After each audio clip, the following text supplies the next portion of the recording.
رسول کی اطاعت کلی اور شدید محبت مل کر کیا بنیں گی؟ اتباع. اور اتباع کا درجہ کیا ہے؟ قل ان کنتم تحبون اللہ فاتبعونی یحببکم اللہ. اے نبی ان سے کہہ دیجئے اگر تم اللہ سے محبت کرتے ہو تو میرا اتباع کرو، میری پیروی کرو، میرے نقش قدم پر چلو.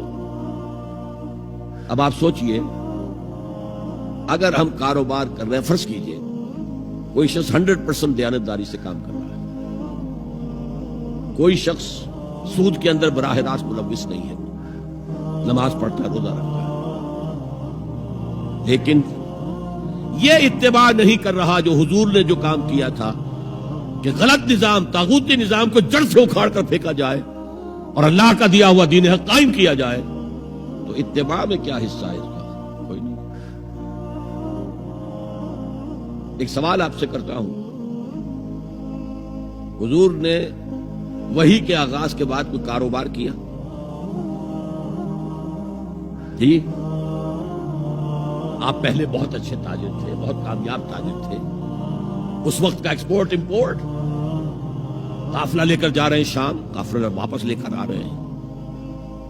لیکن جیسے ہی وحی آ گئی، یا ایھا المدثر قم فانذر وربک فکبر، اے لحاف میں لپٹ کر لیٹنے والے اب کھڑے ہو جاؤ، کمر کس لو، گرڈ اپ یور لائنز، اپنے مشن کا آغاز کرو. اس کا آغاز کیا ہے؟ انذار، خبردار کرو انہیں کہ زندگی یہی زندگی نہیں ہے، اصل زندگی آخرت کی زندگی ہے، اور قیامت کے دن تمہیں حساب جو ہے اپنا پیش کرنا ہوگا، جواب دہی کرنی ہوگی.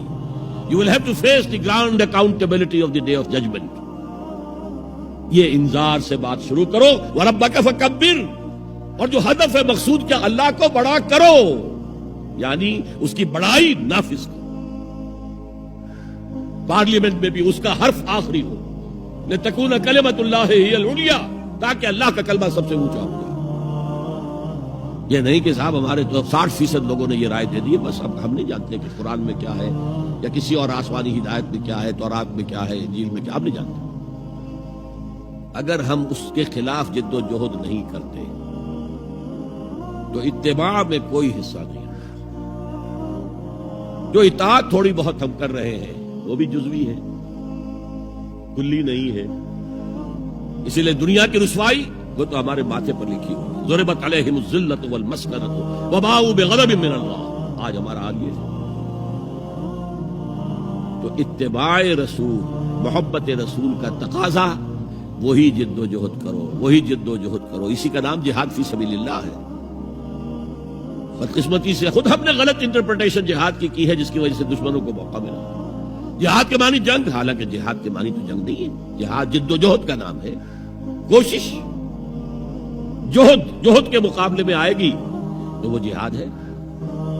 جوہد یک طرفہ ہے تو جوہد ہے، اور دو طرفہ ہو رہی ہے، رسہ جو ہے آپ ادھر کھینچ رہے ہیں وہ ادھر کھینچ رہے ہیں، یہ جہاد ہے. آپ توحید کا پرچم اٹھائے ہوئے ہیں، توحید پھیلا رہے ہیں، وہ شرک پھیلا رہے ہیں، یہ جہاد ہے. کوئی مغربی ڈیموکریسی چاہتا ہے، کوئی سوشلسٹ ڈیموکریسی چاہتا ہے، ان کے درمیان رسہ کشی ہوگی کہ نہیں ہوگی، یہ جہاد ہے.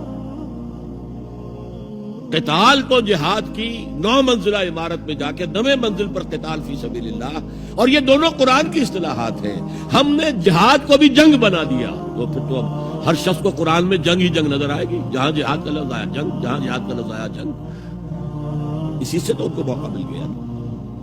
اے نبی، آپ ان کافروں کی باتیں نہ سنیں، نہ ان کے باتوں میں آئیں، چاہے وہ صاف انکار کر رہے ہیں اور چاہے وہ کوئی مصالحت چاہتے ہیں کہ محمد کچھ نرمی دکھاؤ، کچھ ہماری مانو، کچھ اپنی منوا لو. یہ تم نے جو کل پیدا کر دی ہے، گھر گھر لڑائی ہو رہی ہے، اولاد ماں باپ سے جدا ہو گئی، بہن بھائی سے جدا ہو گیا، شوہر بیوی سے جدا، بیوی شوہر سے جدا. جو کہتے ہیں کہ a house divided amongst itself can not stand, ہمارا تو تم نے قبائلی جو ہمارا روب تھا وہ ختم کر دیا دنیا میں. لہذا ایسا کرو، کچھ مصالحت کرو، کچھ اپنی منوا لو، کچھ ہماری مانو. قرآن نے کہا وَدُّوا لَوْ تُدْهِنُ فَيُدْهِنُونَ فَلَا تُطِعِ الْمُكَذِّبِينَ. ان کی بات نہ سنیے. تو جہاد تھا جو ہو رہا تھا، جس کے لیے میں نے رات تقریر کی ہے، جہاد بالقرآن. فَلَا تُطِعِ الْكَافِرِينَ وَجَاهِدْهُمْ بِهِ جِهَادًا كَبِيرًا. یہ سورہ الفرقان کی آیت ہے نمبر 52. اور شروع کیسے ہوتی ہے سورہ الفرقان؟ تبارک الذی نزل الفرقان علی عبدہ لیکون للعالمین نذیرا. بڑی بابرکت ہے وہ ذات جس نے اپنے بندے محمد پر صلی اللہ علیہ وسلم یہ الفرقان نازل کر دیا تاکہ تمام جہان والوں کو خبردار کر دے. انذار، اور وہ پوری نوع انسانی کے لیے انذار. اسی میں آگے آتا ہے اسی صورت میں فلا تطع الکافرین، اے نبی آپ ان کافروں کی باتیں نہ مانیں، نہ سنیں، نہ توجہ دیں. وجاہدہم بہ، اس قرآن کے ذریعے سے جہاد کیجئے. 12 برس مکے میں قرآن کے ذریعے سے جہاد ہوا ہے، تلوار تو نہیں اٹھی. الٹا حکم یہ تھا کہ چاہے تمہارے ٹکڑے کر دیں، چاہے تمہیں آگ میں جلا دیں. You don't have to raise hands even in self defense. کفو ایدیکم، اپنے ہاتھ بندھے رکھو، روکے رکھو، کوئی جوابی کارروائی نہیں. 12 برس. This was the order of the day. یہ جہاد بالقرآن، اس جہاد بالقرآن کے ذریعے سے لوگوں کو کھینچا گیا، پھر بیعت لے کر ان کو منظم جماعت بنایا گیا، پھر ان کا تزکیہ کیا گیا. تزکیہ کس بات کا؟ دل میں کوئی ولولہ، کوئی امنگ، کوئی حوصلہ، کوئی طلب، کوئی مقصود نہ رہ جائے سوائے اللہ کی رضا کے حصول کے اور آخرت کی فلاح کے حصول کے. جب تک پاک نہیں ہو جائے گا دل، جب تک دل سے ساری امنگیں، ساری ایمبیشن نہیں نکل جائیں گی سوائے اللہ کو راضی کرنا اور آخرت کی فلاح طلب کرنا، یہ ہے تزکیہ. یتلو علیہم آیاتہ ویزکیہم ویعلمہم الکتاب والحکمہ.